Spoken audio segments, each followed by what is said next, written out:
Olá, turminha! Que bom estar com vocês mais uma vez, não é? Não vejo a hora de estarmos juntinhos de novo. Mas por enquanto é assim e nas nossas aulas online que nós vamos nos falar, tá? Nós vamos manter esse contato. Neste capítulo, nós iremos estudar sobre os animais. Olha que legal conhecer essa grande diversidade e algumas características peculiares de cada espécie. Vamos lá? Então, na natureza, nós encontramos uma grande diversidade desses animais. E como ela é tão grande, não é? Os estudiosos dividiram esse reino em dois grupos: os animais vertebrados e os animais invertebrados. Os vertebrados, aqueles que possuem crânio, tá? E coluna vertebral. Os invertebrados, aqueles que não possuem coluna vertebral. Como Tia Mari acabou de falar para vocês, os animais, não é? Devido à sua grande diversidade, os cientistas e estudiosos dividiram em espécies, tá? Para poder identificar e estudá-los com a maior facilidade. Como nós vimos, foi dividido em dois grupos: vertebrados e invertebrados. Dentro dessa classificação dos animais vertebrados, também dividiu-se em 5 classes, tá? Os anfíbios, os peixes, as aves, os mamíferos e os répteis. Vamos recordar um pouquinho cada uma dessas classes? Os mamíferos, geralmente o seu corpo coberto por pelos, nascem e se desenvolvem dentro do ventre da mãe. Alimentam-se do seu leite materno. Olha que lindos exemplos nós temos aí. O urso, o morcego. Olha que curiosidade, o morcego é o único ser vivo mamífero que voa. Nós temos as lindas baleias, o golfinho, os leões e cangurus. Olha que grande diversidade de animais a tia acabou de mostrar para vocês.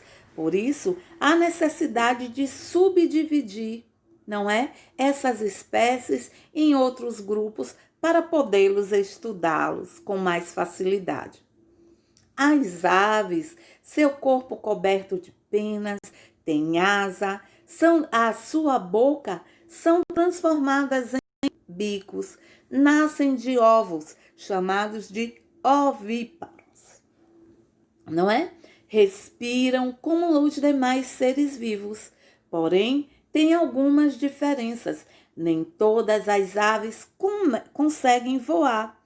Por isso, devemos observá-lo, o comportamento e as características de cada um. Como Tia Mari, nem todas as aves conseguem voar, como Tia Mari acabou de falar com vocês.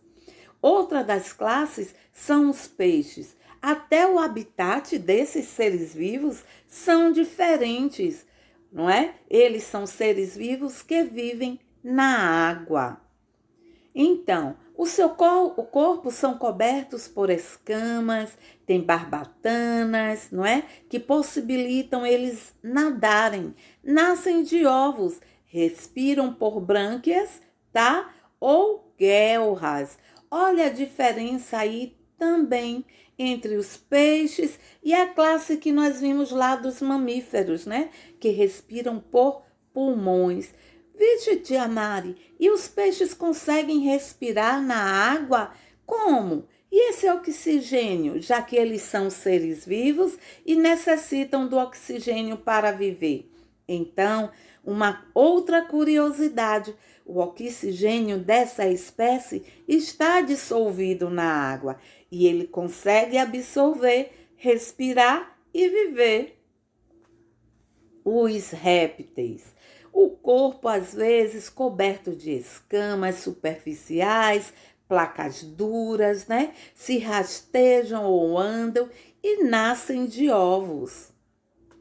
Os anfíbios, às vezes nem muito admirados por todos, mas eles existem e são importantes para a natureza.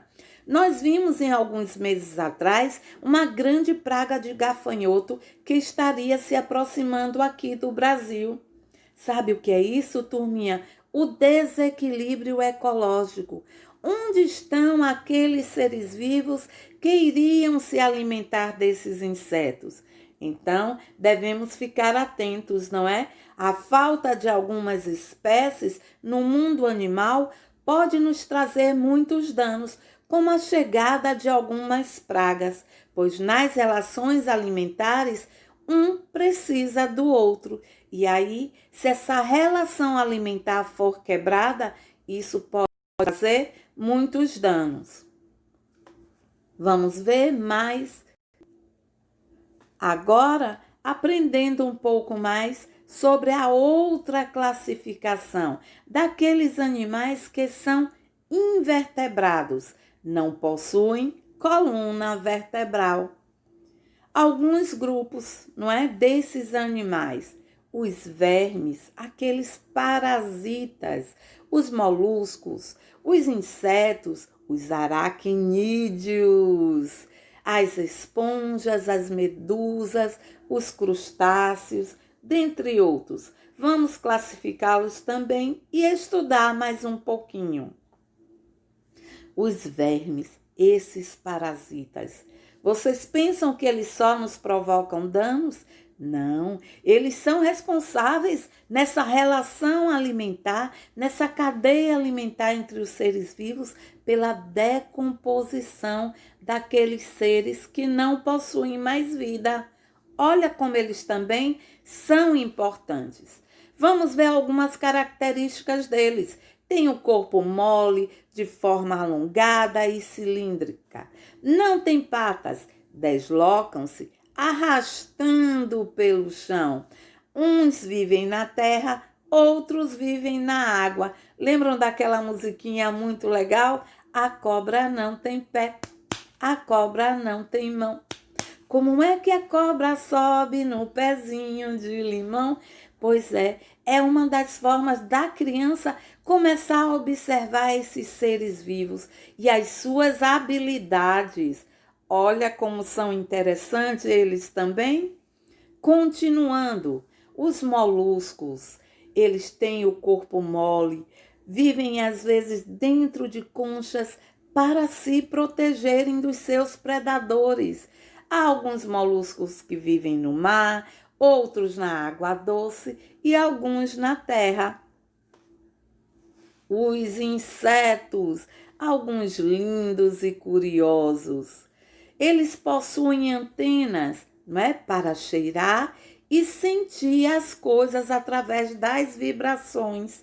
Por isso que às vezes, ao a gente se aproximar de um inseto, ele na mesma hora foge com a habilidade proporcionada por essas antenas.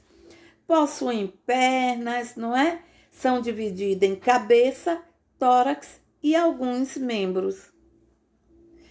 Então chegamos aqui a mais um fim de um capítulo. Em nossa aula online, Tia Mari vai passar mais algumas curiosidades sobre esses animais. Realizem as atividades propostas nas trilhas. Tenham atenção, postem as atividades solicitadas na sala SAIS e na próxima aula nós vamos compartilhar e fazer a correção dessas atividades. Fiquem bem, até o próximo encontro. Um grande beijo para todos.